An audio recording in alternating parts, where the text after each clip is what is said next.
record has been pressed, so we're good to go. Paul, if you want to make a start. Thank you. Hello, everybody, and thank you very much for coming. From what I can see, 67 of you coming to share my bizarre obsession with stolen bodies. So to give you a little bit of an intro to me, people that have not met me before, my name is Paul Balval. I'm a reenactor, living historian, amateur historian, and just fascinated by all forms of crime. The more bizarre, the better. And today, you're going to share my lockdown project, which was attempting to find out as much as I could about Bodysnatchers of Leeds, a crime that just shouldn't happen here. So, with that ado, I'd like, first of all, just to kick off by saying, whenever you think of Bodysnatchers, and everybody does this, you're almost inevitably going to be drawn to, when I can get the slides changed, these two people here. We recognize these people, and these are arguably Birken and Hare, arguably the world's most famous body snatchers. If you take just one thing away from this talk today, if you take nothing else away, please take this one fact. Birken and Hare are not body snatchers. They've never dug a grave in their lives. They are just flat, simple murderers who went on to sell the bodies for profit after they've done their crimes. If anybody was on a few weeks ago when Morticia did her talk on cemeteries, I would like to personally thank her for not referring to Birken and Hare as body snatchers during that talk. You are arguably the first person I've spoken to or been aware of this year that's made that call. Thank you. So a little bit of background to resurrectionists, as they're known, body snatchers. Why is it a thing? And this is one of the reasons why I got fascinated by body snatching, because it all comes about as the unintended consequences of various well-meaning government actions. In my day job, I work helping people appeal benefit decisions. So dodgy government decisions are just woven into my DNA. This all starts with Henry VIII, as most horrific things in history will. And what he starts out by doing is offering to the company of barber surgeons in the middle of the 16th century the bodies of 4 hanged criminals per year that they may use in order for dissection, research, and the teachings of surgery and medicine, and so forth. And that's where it all starts. And then as you go forward in time, we start to hang a lot more criminals. Policing gets better, we start to catch a lot more murderers and therefore hang a lot more murderers. And there is the process of gibbeting a corpse after it's been sort of hanged, or you can send it to the Company of Barber Surgeons, or later on the Royal College of Surgeons, for their research and dissection. And for the most part, kind of supply keeps up with demand.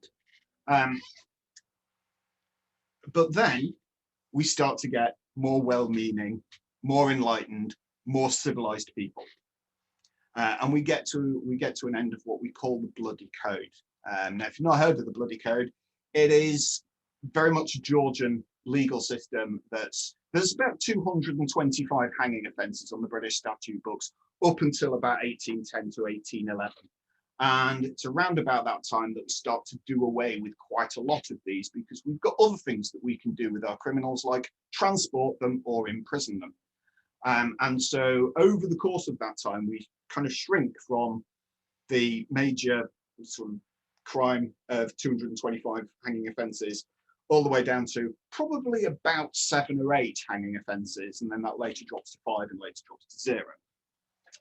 But the trouble is, what we're doing is we're reducing the number of people that we're hanging per year, which is a very good thing if you're trying to portray to the world that you're a civilized nation.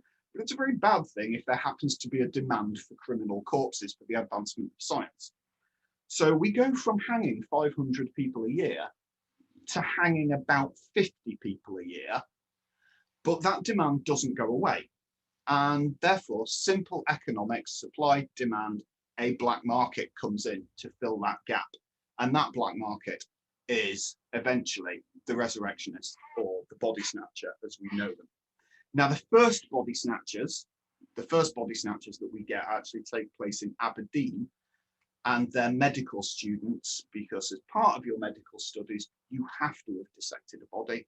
And so enterprising medical students would go and get their own, which surprised me. Now, when in my university days, I studied human physiology. So I have some kind of empathy with an anatomy student, but I have to say, I was hard pressed to go to a 9 o'clock lecture, let alone go out at 2 o'clock in the morning and dig up my own study material.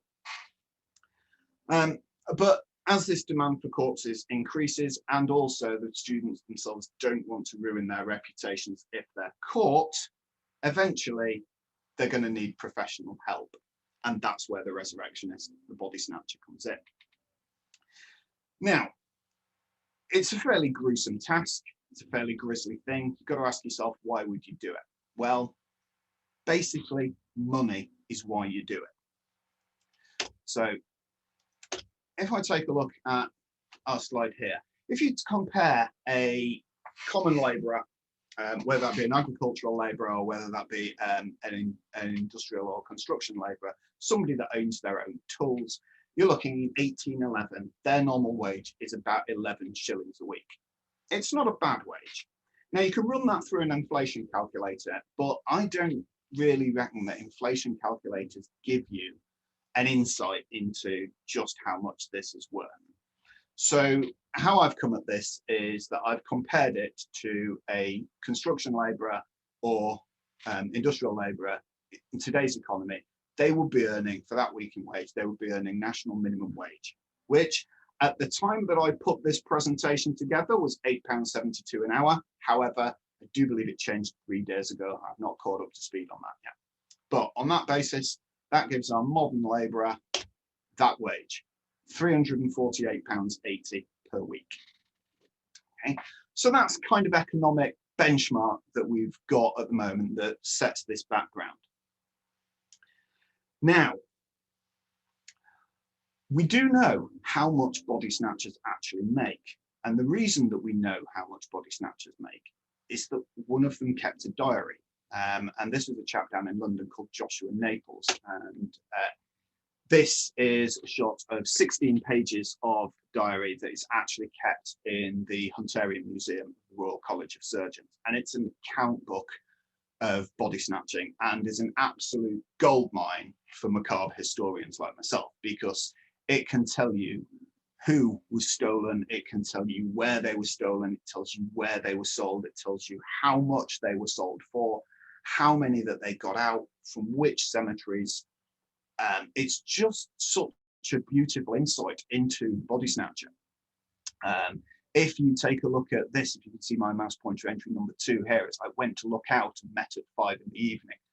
Looking out is going to check out the cemeteries for freshly dug graves. Went to the Green, which we think is St Giles of Cripplegate in London, and got 7 large, 7 adults, 3 small, 3 children. Went to Wygate and got 4 large and 2 small. Took them to Bartholomew, St Bartholomew's Hospital, famous St Bart's of London. This is a sort of information you can get out of the diary. And what we get in down here is where they actually, if you can read the writing, and it took me a while to read Georgian handwriting, but if you stare into this long enough, you can make out that they met at Bartholomew's and settled, split the money, each man's share, £21, 9 shillings and 4pence. So from there, we know how much the body snatcher is getting. Now that, when you run the maths up, is 39 times the average weekly wage of a man that owns his own shovel. Now this is where you start to get an insight then into why body snatching is such a thing. Because if I take our normal minimum wage earner and multiply his salary by 39 times, we get £13,603.20 per week for going out and basically doing a week of nights. Now, I will ask you, feel free to comment in the chat, 13.5 grand a week. Anybody actually interested in going and vandalising a graveyard for that? Yeah, it gets popular. I mean, I know of the resurrectionists in Leeds that are working, but they're in London. There are up to 200 individual resurrection gangs working simultaneously at any one point. This was big business and it was big organised crime. If you want to factor that up into what you would get in a year, if £13,500 doesn't sound pleasant enough for you, then go for £643 in 1811, or a whopping £408,096 per year. And it's worth pointing out there as well that that year's worth of work for the body snatcher is in fact only 7 months, because they have a season, October to May, coincidentally the medical student academic year, where body snatching actually happens. So you are getting 5 months of the year off, as well as getting just over 400 grand a year. I'd possibly be up for that. Now, the question I then came to ask myself is, why on earth does this happen in Leeds? Because while we have plenty of cemeteries in Leeds and plenty of graveyards, plenty of churchyards, what we don't have at the time is a medical school. Nor do we have any sort of surgical school, any teaching hospitals. They're much later than this. So there's absolutely no point initially in body snatching going on in Leeds at all. But then you've got to look at where Leeds is. This is, roughly speaking, the Great North Road, which in the long and short of it follows roughly the area of the A1. Now, if you take a look at where the two main areas of surgical teaching are going on in the UK at the time, you've got up here in Edinburgh, and then you've got down here in London. And if there was only an efficient trade route that operated between the two, that Leeds just happened to be really nearby to, there you go. And what this created is basically a mail order hub for bodies in Leeds, and also in York and its surrounding areas. And we have even found some evidence of body snatching defences in Hull, sort of over here. But basically the Great North Road allows Leeds to take its part as the mail order distribution centre of suspiciously obtained cadavers in the UK. We're not the international mail order hub, I would hasten to add. That is Liverpool, and there are quite some impressive tales of actually bodies being loaded onto ships, sailed around to be delivered to Edinburgh at the time. So that kind of in a nutshell just gives you the background into why body snatching happens in Leeds. And just to round off this intro section, really, why I got involved with it was it's very much been a bit of a lockdown project for me. I'd read in a fair few books references to body snatching happening in Leeds, and it referenced who the bodies were. And I wanted to find out more about this, and I wanted to find out who these people were and what were their lives, and who were the people who did this and what happened to these people. And this should be more than just incidents in a churchyard. And that's what started me, no pun intended, really digging into this. And the more you dig into this, the more fascinating facts that you unearth about just how much of an organised crime it was. So this is going to bring me to case number 1. And case number 1 is St. Michael's Church in East Ardsley. So if we've got anybody from East Ardsley, from the Morley area, from the Tingley area, this is your local history right here. And the subject in question is a chap called Robert Hudson, and he's stolen from St. Michael's Churchyard on the 4th of November, 1831. Anybody who's in the south of England that's watching this that doesn't necessarily know about this, well, 4th of November is Mischief Night, so what better a night to go around pilfering from graveyards? From what I've been able to find out, I can't find where exactly he was stolen from yet. However, if there's anybody that's part of the church committee that knows more about this than I do at the moment, do feel free to get in touch. All my contact details will be at the end of this. But we do know from the descriptions at the trial of the guy that they caught for it that he was stolen from the back of the church about 10 to 15 yards from the path, which puts it around about here. Now, we can make out my mouse pointer here. we are looking at roughly where my mouse pointer is there. If you can't make out my mouse pointer, then from where you can see the path, go just to the other side of the path and around about the area that's to the right of that picture. That, on inspection of the graveyard, has got the area of graves that have got roughly the right dates for this sort of thing happening.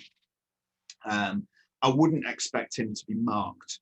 And there's several reasons why I wouldn't expect him to be marked. Number one, came from a reasonably kind of working class poor background, wouldn't necessarily have afforded any form of memorial. But second to that, and this is what made me really get interested in Robert Hudson and this particular incident, is he was a suicide. He actually hanged himself at the offices of the local colliery. He was a miner. And he was discovered in the coal pit house, hanged with his own belt. And normally you wouldn't expect to find a suicide actually buried within hallowed ground, but this all changed in 1823. The Burial Act of 1823 permitted the burial of suicides into hallowed ground if they were of unsound mind at the time of death. And his inquest did point him out as being of unsound mind. Normally these were done without religious rites and were done late at night, between 9 and 12, and would be at some far-flung part of the churchyard. But Robert Hudson's actually buried, as you can see, in the relative centre of the churchyard, and he was also buried next to another body of a small child, Joseph Longley Fielding, who was stolen at the same time. So I'm still digging into, no pun intended, Robert Hudson, and get a bit more about his life and try, if I can, get hold of that inquest and see what came about from that. But I'm going to first unusual body. Now he's stolen by the gang that's really operating in Leeds and is probably the most prolific gang that are operating in Leeds. And these people are interested in themselves because when you look at them, there's quite a few of them. This is the names of the Leeds Resurrection gang here. I wouldn't say they're a particularly good gang because they keep getting caught. So we've been able to manage to put together who they are from subsequent trial records, and also they've been recognised by grave diggers and sexsmiths and church wardens around at the time who would be keeping an eye out for these people. But we tend to think of the body snatcher as being this kind of poor, down on his luck, ragged hat, wooden shovel, desperate for money, which is why you would go into this line of work. But as we've mentioned before, this is big business. This is big organized crime. There's a lot of money to be made in it. This is not just something that you do to keep the wolf from the door. And as we can see from one of the trial records, if you take a look at the gang's actual jobs, you'll see that we're not talking peasants here. We're not talking the perpetually unemployed. We're talking, in the case of John Craig Hodgson and John Crabtree Pickering here, we're talking quite middle class, stable, smart occupations. The sort of people that are going to be invited to dinner parties. We're talking people like James Norman as a butcher and John Wood as a shoemaker. These are people with crafts and skills. They're all educated, skilled people that are doing this. So this is not peasant crime. This is not alleviating poverty. This is very much a case of people want to be rich, and if that's going to involve digging up bodies for 7 months of the year, that isn't, when you look at the sums of money involved, that's no choice at all. So it's actually the people that did this particular incident were Bradley and Teal. And when they stole the two bodies, they stole both Henry Hudson and Joseph Longley Fielding, smuggled them over the walls of the church and to a waiting cart, and away they were down the main road to Leeds. The trouble that they had, though, was when they started to actually consider what to do with these bodies and how to get them into their network. Because the first thing that they did was they took them and took them to a house that was owned by, it was an outbuilding that was owned by James Norman's father. They've been doing this for a while. This was not unusual while they made all the necessary contacts for who might want to buy these particular bodies. Sometimes they were even bought to order. But after one night, Norman's father decided, I'm not having this anymore. So they had him take somewhere else. So they immediately tried to get it onto a coach to send it down to either Edinburgh or London. However, on the first instance, they missed the coach. The coach left at 5 o'clock in the morning. They hadn't got their act together. They missed the coach. So back to the house it had to go. And faced with the objections of James Norman's father, they then took it to a house that was being rented by by Pickering. That was him, by Pickering. And this was in the Sheepscar area of Leeds. It's no longer standing, but you can roughly find the location. But this is it. Thank you very much, reactivation of Leodis website. Thank you very much, library, that's given me access to this photograph again. But you would find this in roughly the area where North Street separates off into Meanwood Road is where this was. There used to be a bank there, and the building is still there. I don't know what it is now, but that's this building that you can see here. So this is Elmwood Street, and particular back street is called Tobacco Mill Lane. Now, this was a house that was rented by Pickering. It wasn't owned by Pickering, it was owned by somebody else, and it was a very short-term let. So this could only be a particularly temporary measure. So they brought the bodies, and the second attempt to get it onto the telegraph coach. At this point, they did manage to get rid of the body of Joseph Long Fielding. He was 4 years old when he died. Child corpses, they didn't fetch a lot of money, but they were quite valuable in terms of the rarity of them. But they managed to get a buyer for him fairly quickly, and off he went up to Edinburgh.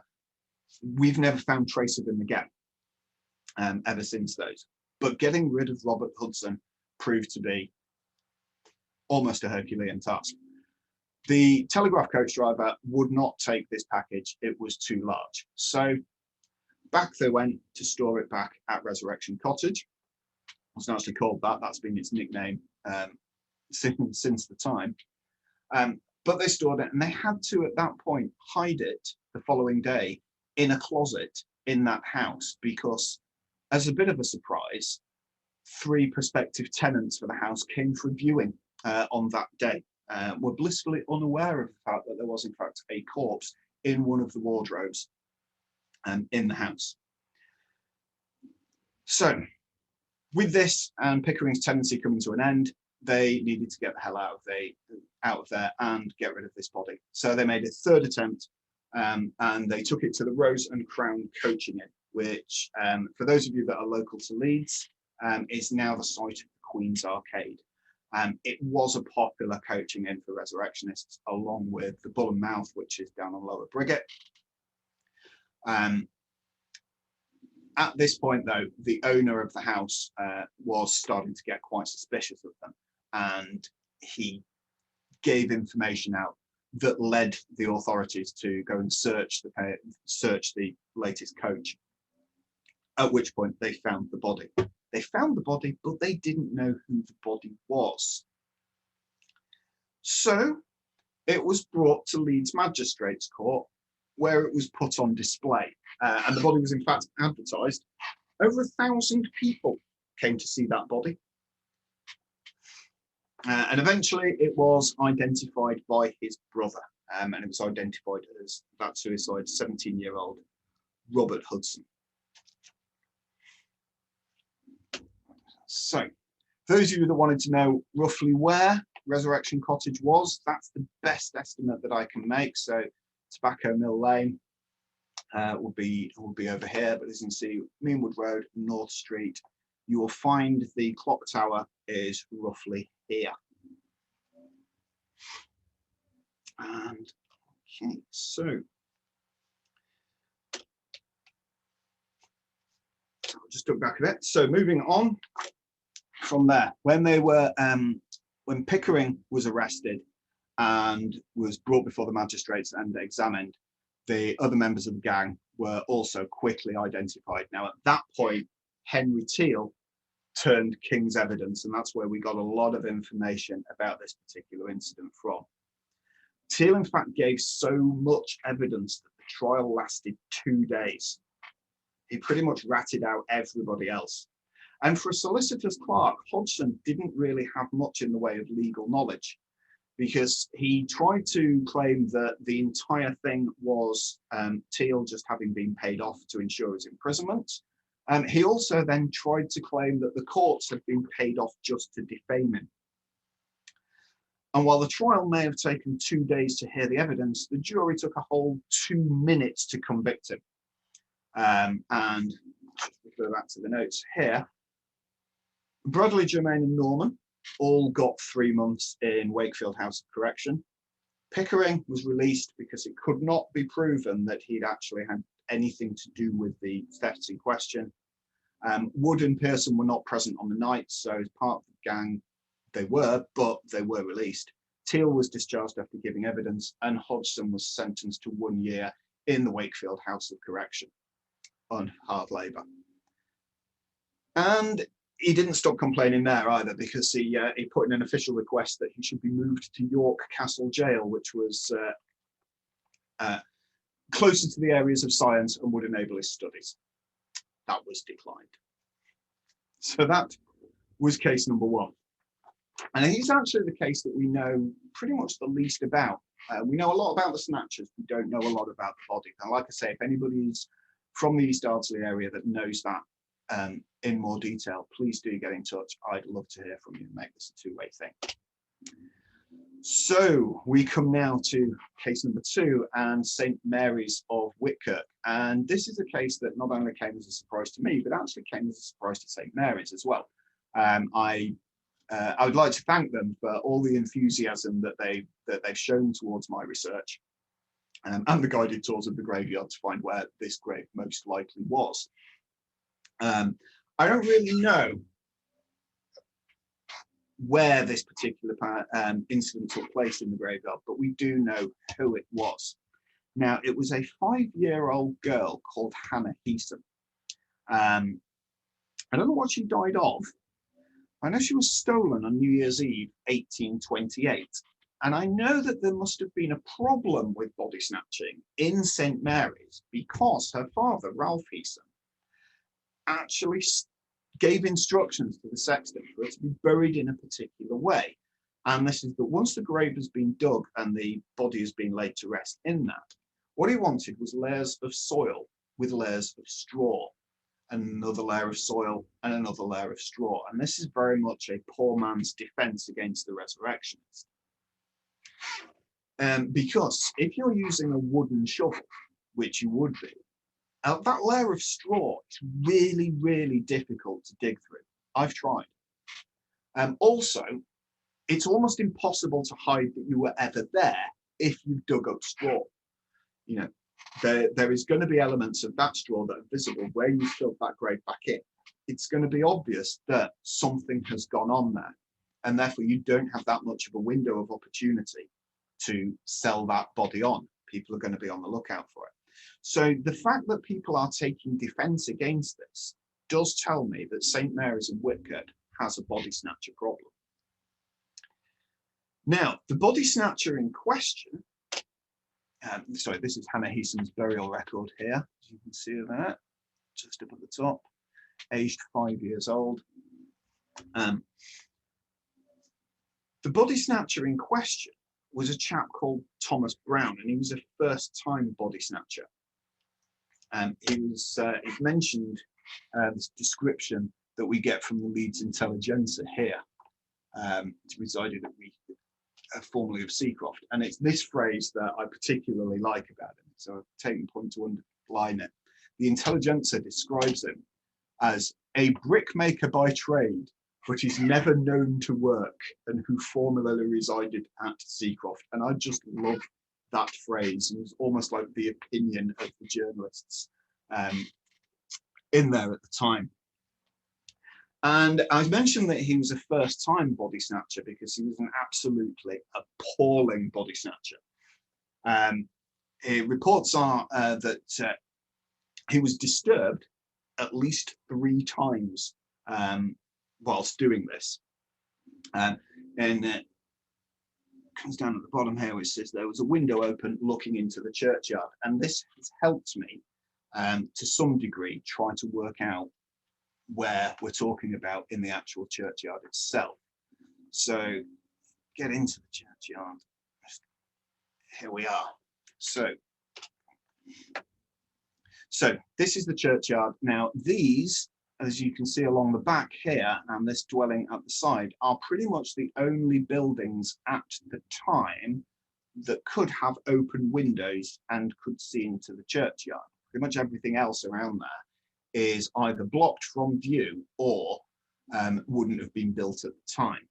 And most likely places that we found are along here and along this wall.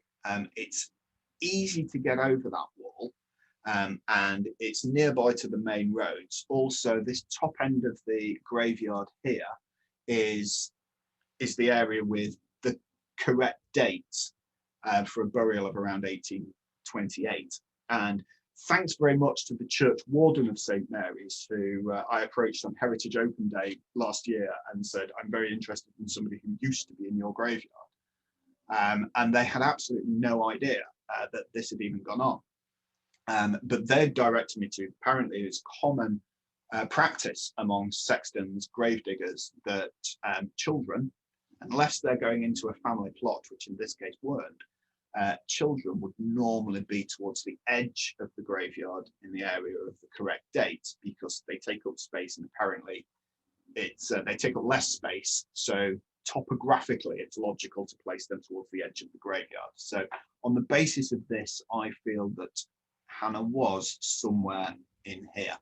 Again, we haven't as yet found a church record that specifies what the actual burial plot was. If one turns up, I'm more than happy to be proved wrong. Again, anybody who's in the Church Committee of St. Mary's, please get in touch. You'll find that I'm going back to you guys sooner or later anyway. Now, Thomas Brown actually dragged the coffin out of the ground, had to stop breaking it open 3 times because he could be seen of one of these windows, and eventually he picked up the coffin, took it over the back wall into what is now fields leading down to Temple Newsam, and broke open the coffin there where he could be undisturbed. And this is what leads to his downfall, because that is absolutely not how you snatch a body. This is, you'll have seen this from the start of the presentation, this is painting of the sketch of the resurrectionist, 1847, Hablot Knight Brown. And almost everything that is in this image of resurrectionism is just completely wrong, where they've taken the body and the coffin completely out of the ground. What you would do is that you dig a small hole roughly at the head end, break open the coffin. This is why you use a wooden shovel. Metal shovels can be hurt. Break open the coffin lid, and then you place a rope or a cord or a fang around either the neck or the arms of the corpse and pull. And your corpse will effortlessly come out, thus leaving you a lot less ground to put back, and you backfill and go.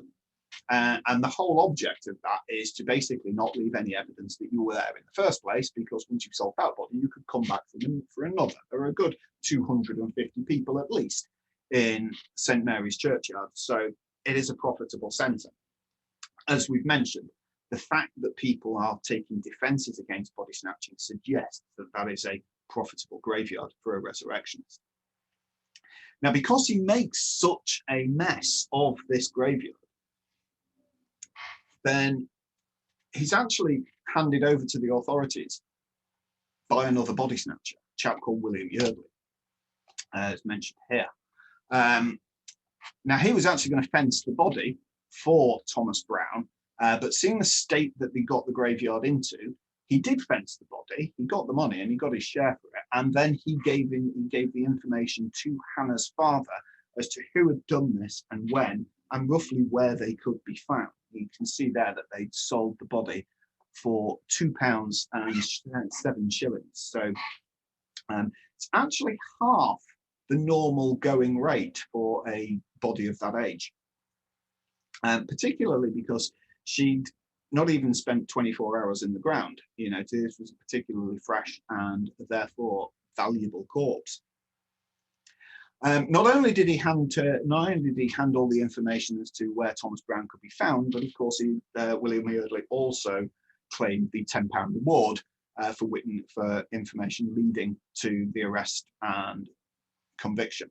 Sadly, the body was never recovered, and in the trial, the father actually asked whether or not the body could be recovered, and the reply came that there is no trace of it. So we don't know where Hannah ended up, whose dissection table, or even if she did. So Brown was sentenced to 1 month's hard labour at the end of it, and that seems like a particularly shallow sentence, and we'll come to that in a bit. One of the things I find curious about this news article, though, is where they seem to point here that they're going to blank out the surgeon's name, and I've always found it curious that that they would do that, because they're guarding the reputation there of somebody that they know has bought a suspicious body. Curious. I've never really found out who bought that body. Now, lastly, my third case here, and this is the glorious St. Bartholomew's of Armley, and this is probably one of our most well-known cases of body snatching in Leeds. Also, the one that really got me interested in it, because I'd read in several books on body snatching, the incident in Leeds that took the body of 15-year-old Martha Oddy, and you can see her in the burial register here. And everything that I'd ever heard about Martha Oddy was just a line in a book that said, you know, 15-year-old Martha Oddy was stolen from a churchyard in Armley. And then they moved on, and I wanted to find who Martha Oddy was and more information about her. And she can't be just known for something that didn't even take place within her lifetime. And I really got my, head on about it. So Martha Oddy became my lockdown project of find where she was taken from and what happened to her and where she was put. And that was a lot of my work. And this is the bit that's driven my poor long-suffering wife up the wall. Because I would mostly be sat up in my computer looking for 200-year-old dead teenage girls on the internet, as well as throughout the library's ancestry subscription. So again, thank you very much, Leeds Libraries, for giving us that. So that ancestry subscription gave me the date of birth, and it gave me the year and the parish that she was in. And once I've managed to get the parish that she was in, looking at the records, I managed to uncover then the churchyard that she was buried from. Brilliant. Then a newspaper search, courtesy of the British Newspaper Archive, and any budding historians out there that haven't subscribed to that, it is well worth the £80 a year. I've got more than that out of it my first month already. And that's one of the beauties of the newspaper archive, is that you can track these cases because of the subject matter they're dealing with. They create moral outrage, and moral outrage sells newspapers.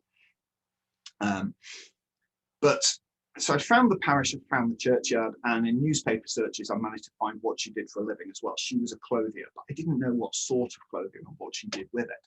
So off to Armley Mills Industrial Museum on one of the few weeks between lockdowns that it was opened, to see if I could find an employment record. And now it turns out that if you are in the parish of St. Bartholomew's, you are not working at any of God's mills, but you are probably working in one of the worsted mills of Wortley.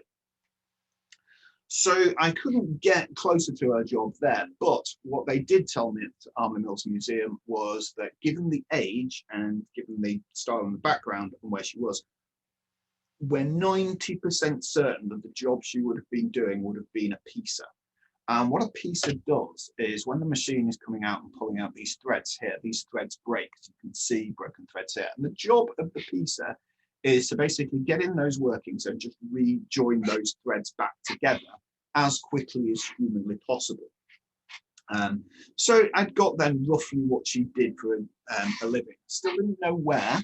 And unfortunately, I'm still on that hunt because according to Army Mills Museum, there are about 150 of those mills in the Wortley area and the Leeds 12 area at the time. So she could be God knows where in terms of workplace. Also from the newspapers, though, did manage to find out two important things, which was number one, that she came from a sort of background where an uncle could offer her a £50 reward for information leading to the capture of the perpetrators, and also that she was buried with a tortoiseshell comb. And that suggests to me that, like a lot of 15-year-old girls, she was very, very interested in her hair. So as you can see, the sort of outrage that comes about in the newspapers. This is from the London Sun, 16th of March 1829. So the manner in which this robbery was committed was altogether diabolical and disgusting. Intent only on their object of plunder, the wretches took no pains to even prevent discovery of their guilt, and left behind them the most heartrending tokens of their brutality and insensibility. Coffin lid split in two. The grave clothes, the linens, have been all left behind. Again, I will come to that later. And a large stone 2 feet long and 1 foot wide, which is supposed to have been used by the predators for the purpose of breaking the coffin lid. And of course, we get from the same newspaper there, the reward of £50 has been properly offered by relations, in this case, her uncle William. Now that's a lot of money, and I know historians say that a lot, but that's also, you know, it's probably, quick calculation, it's about 12 times what the body's actually worth. So it's much more interest to a resurrectionist to get hold of that £50 than it is to get hold of the actual body itself. We do know who got hold of the body itself in this case as well, and roughly where she went afterwards.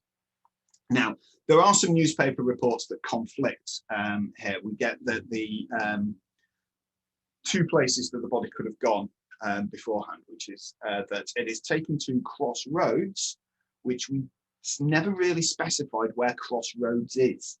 It could be Crossgates, which would be a logical choice because Crossgates means crossroads, and that is also the main crossroads between in the route from Leeds to York, and heading out to the Great North Road that you mentioned before. And bearing in mind that this body was discovered in York, that does seem a logical choice. Could also be Bramham as well, which is a crossroads of the Great North Road. We don't know which. We also have report that the body was loaded onto, was loaded onto the telegraph coach just outside the workhouse, and we do know where the workhouse is. So at the time, the workhouse is in the centre of town, which, if you note now, would be where the old Red Bus Station Cafe is, and where the old Red Bus Station used to be. Prior to the building of the Leeds Union Workhouse, which is now the Thackeray Medical Museum, the workhouse was here in the centre of town, just up from the hedgerow on Vicar Lane. And what we note from this map as well is come down here and you see the Black Swan Coaching Inn and Black Swan Yard.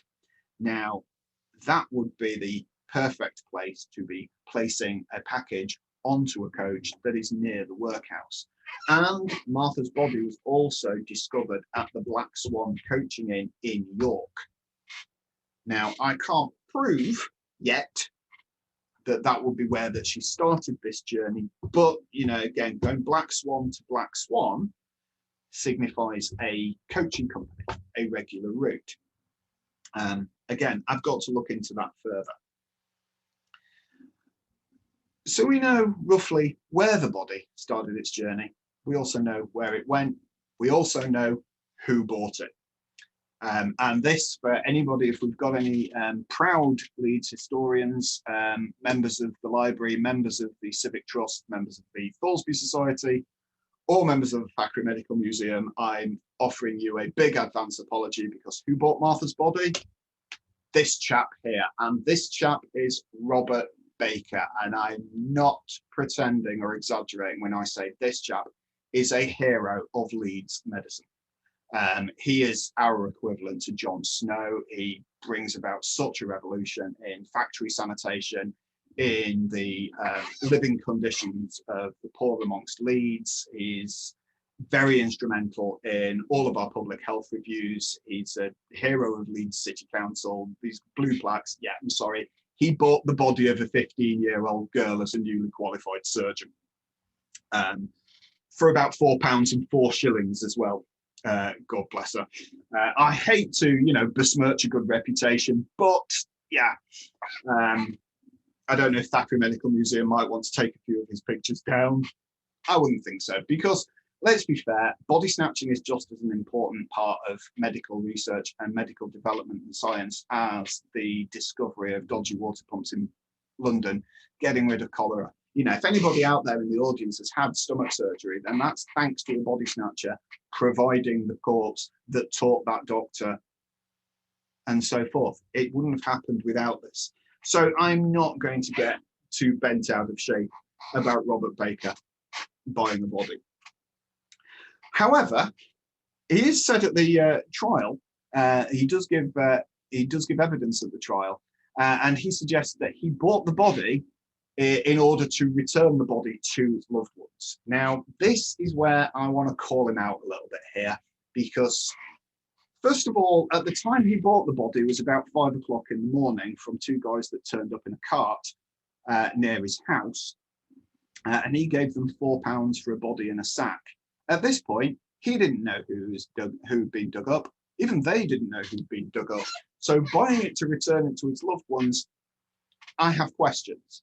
However, I've got bigger questions as well. That is, if he's going to buy the body in order that it be correctly returned to its loved ones, then you've got to ask the question why it's later discovered in a coaching inn in York in a box addressed to a Mr. Richardson, the Black Bull Hotel, Edinburgh.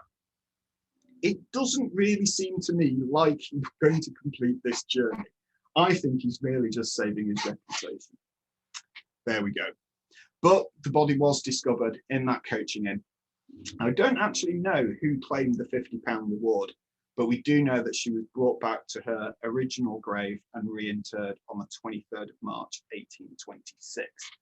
And finally, with the assistance of the church warden of St. Bartholomew's, there's a lovely lady called Thelma. When I went up there to talk to the church about it, she brought out several large folders that had been the archaeological survey of the graveyard, because as you've seen from the photographs, there's very few headstones remaining there. And fortunately, Martha had a headstone, and it allowed me to track not only where this journey started, where this journey ended. We got the headstone record. There you can see here, although the headstone's been removed, they've transcribed it. So Martha, the daughter of the above said, who departed this life 7th March 1826 in the 15th year of her age. Her manners mild, her temper such, her language good, not too much. This lovely bud, so young and fair, just came to show how sweet a flower in paradise would bloom.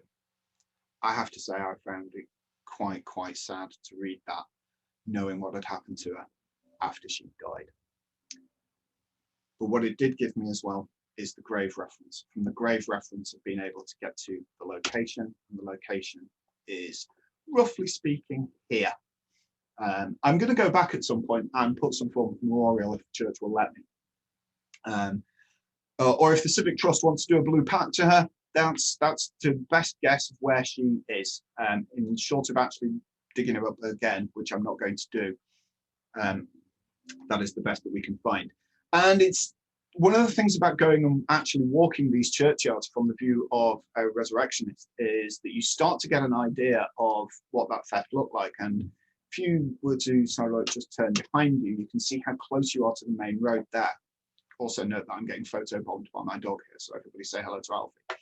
He wouldn't come without me. But this are the main gates of the church, and you can see I'm actually stood at the foot of Martha's grave at the moment. You can see how easy this would have been to get out and get onto the main road into Leeds. So I would like to particularly thank Thelma, the church warden at St. Bart's, for just allowing me to complete that journey. And my work there is not finished as well, because there are other bodies that have been stolen in Leeds 12 that I will be on the quest for.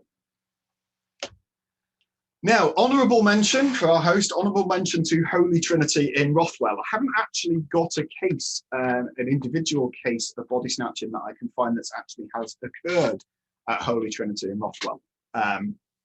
If you've not seen it, it's an absolutely beautiful church from the front and the world's most terrifying graveyard from the back. It has got horror movie written all over it. There must have been something that's gone on in there, because as a result of body snatching fears, and in particular in reference to the body snatching event in East Ardsley that we talked about earlier on, I discovered this in Batty's History of Rothwell, which is in Rothwell's library. And if you look down at this extract at the bottom here, instance occurred at Ardsley about this date. Several other graves were disturbed, but no bodies were extracted. A grave club was formed at Rothwell, the Rothwell Grave Club, and what they did for a monthly subscription, you could have your grave guarded for 5 weeks, by which time you would have become suitably decomposed that you were of no use to a surgeon whatsoever. I've got no further information on the Rothwell Grave Club than what's in Batty's history. I have searched the newspapers. They must have advertised this somewhere, and what I need to do is get back into that church and see if we've got any copies of old parish newsletters or archives, anything that tells me more information about the Grave Club, even if it's just how much it is or how long it goes on for. And again, anybody out there who's in with Holy Trinity Church in Rothwell, please get in touch. So thank you very much for coming along and watching this, and I will take some questions. But if you'd like to get in touch with me, then you can follow me on Facebook, follow the Living History Group. You can follow us on Twitter at the bottom here. And we do have a YouTube channel as well, where we give like a 5 or 10 minute history hit of virtually any subject every Monday morning. The last one we're going to do Titanic Week next week, but the last one that we did was why Richard the Lionheart is a rubbish king. So pretty much anything can be covered. And if you're particularly interested in following my quest for body snatching further, we will be at the Chalk Valley History Festival on the 26th and 27th of June, where we're actually going to do a demonstration of how to snatch a body from a grave. So yes, it's a drive to Wiltshire, but by God, it'll be worth it. So thank you very much. I'm open to questions if you have them. Well, thank you.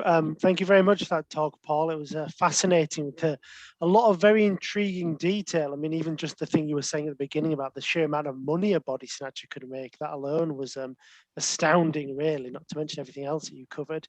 I mean, I particularly liked as a librarian how you kind of talked us through some of your own workings, as it were, really, and your field work in the various churchyards. So that was a really interesting angle to take. It was really interesting to see that.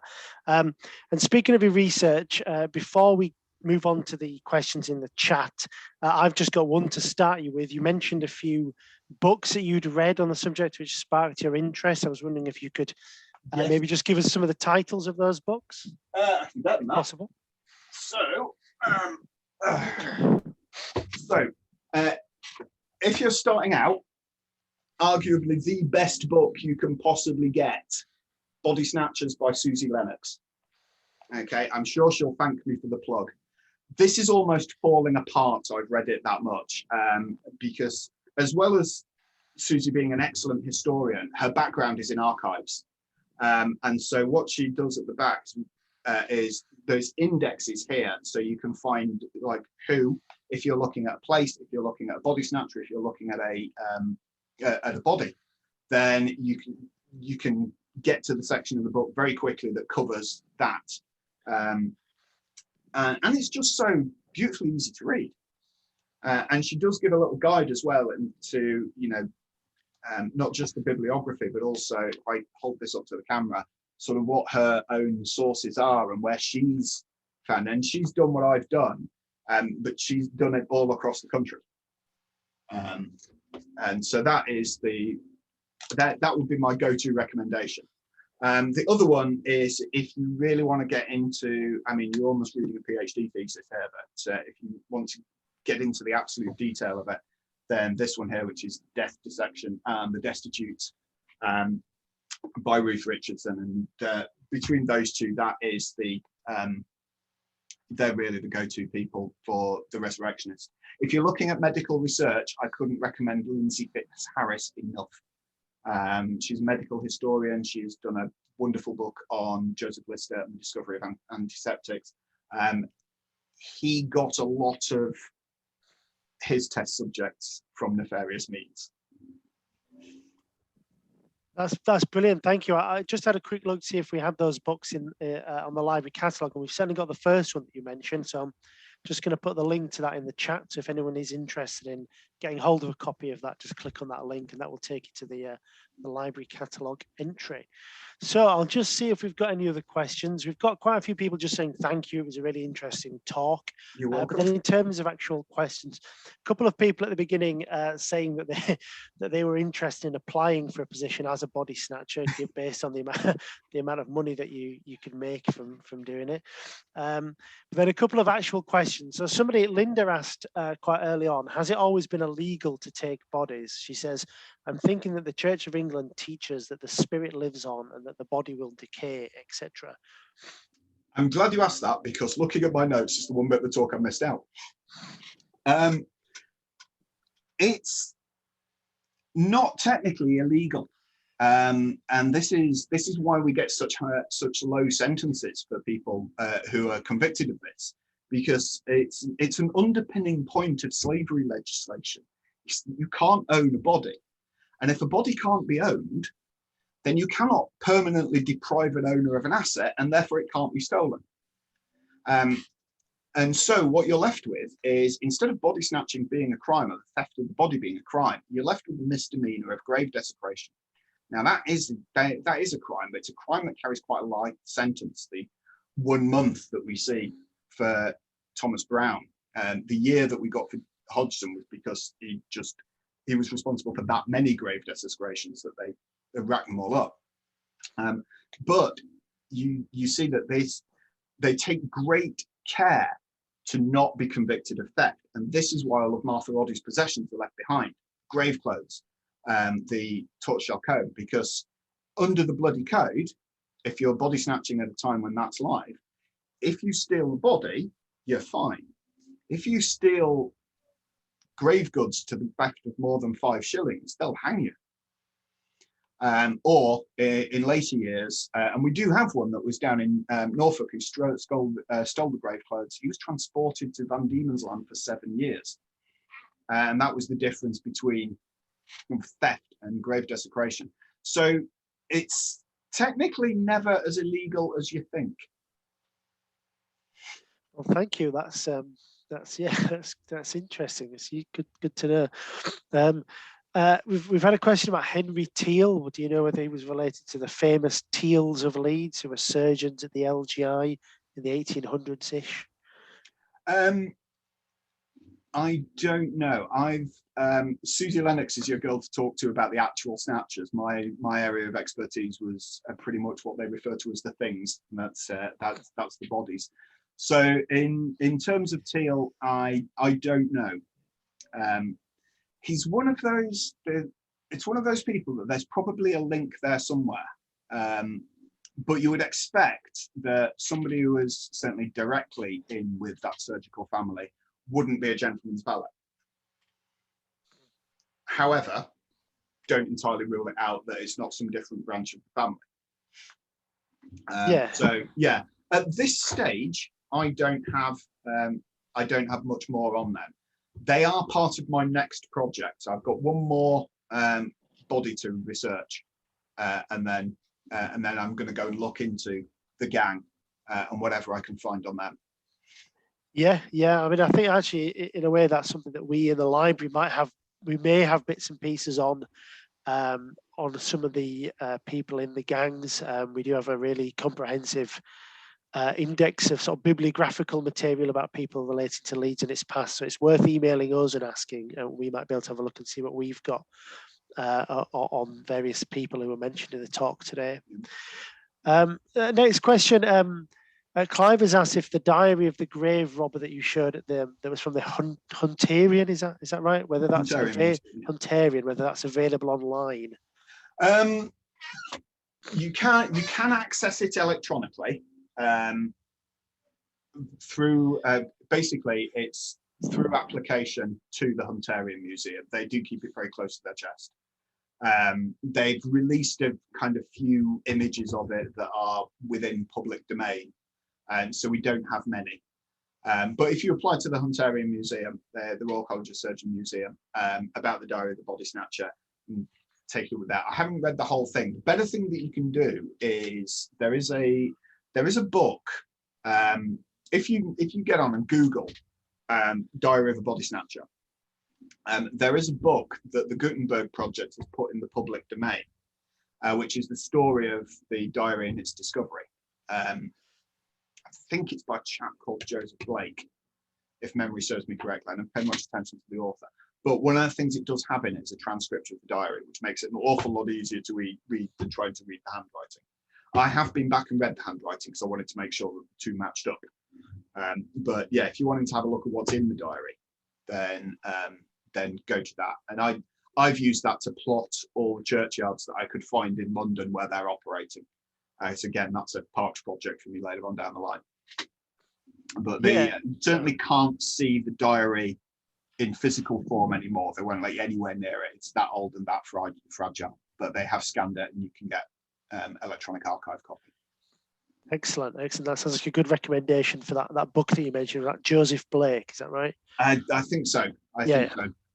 Okay. What I'll do is I'll look up that and I will drop it on the library's Twitter feed. Yeah, that would be great. Next question. I think it's a particularly good question. Well, they're all good questions, but I particularly like this one from Rosie. How did body snatching gangs tend to form? It's probably something you wouldn't want to talk about in the pub or anywhere, really. Well, it's I don't know. Once like any criminal gang, really, once the amount of money comes about. I mean, Henry Teal was apparently got into it because he was briefly out of work, and Hudson had said, well, I've got some work going if you want it, and he was in. A lot of the gangs of London that operated in there were generally quite criminal people anyway, that more turned their hands to the profitability of body snatching rather than actually set out to form a body snatching gang. So they will have been people that were already well versed in theft, pickpocketing, and etc. Sometimes you would get, and this happens at St Thomas's, you get people that have been working in the mortuaries that have been aware of just how much money is changing hands for these bodies, and therefore they start to go into business for themselves in order to do so. Yeah, that seems reasonable. But seems like a likely cause, rather than that it seems reasonable that somebody would do that. Clive asked if you know the cause. Well, he just says, do you know the cause of her death? But I think he posted this around. Was it Martha Oddy? Okay, 15-year-old. All I know is there is reference in one of the newspapers that died from a short illness to the head, which in a 15-year-old girl, I'm assuming is a brain aneurysm, but that's all the details that I've got yet. Right. I don't know what Hannah Heason died of.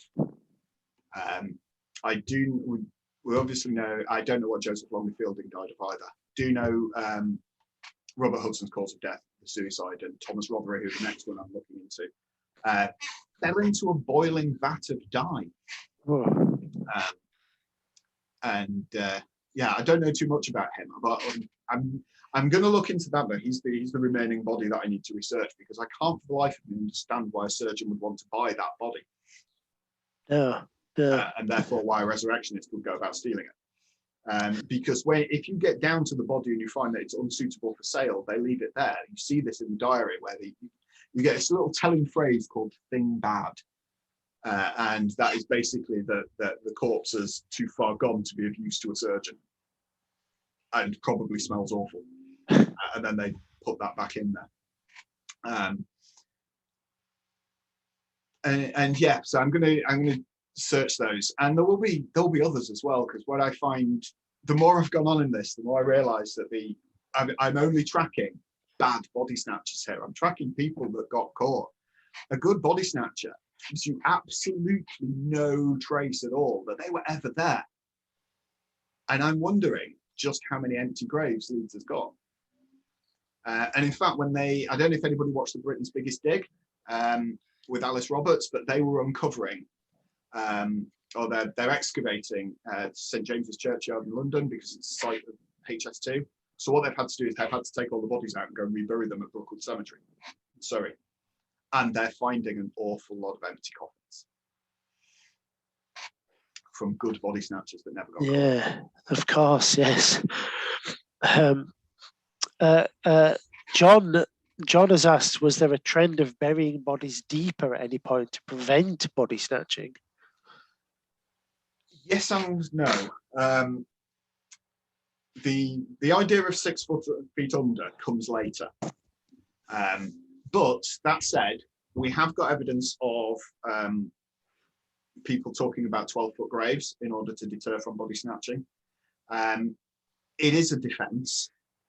I don't know too much about it. There's not enough of it for me to be able to kind of hang it on there. And certainly I haven't got any evidence to suggest that it became a mainstream thing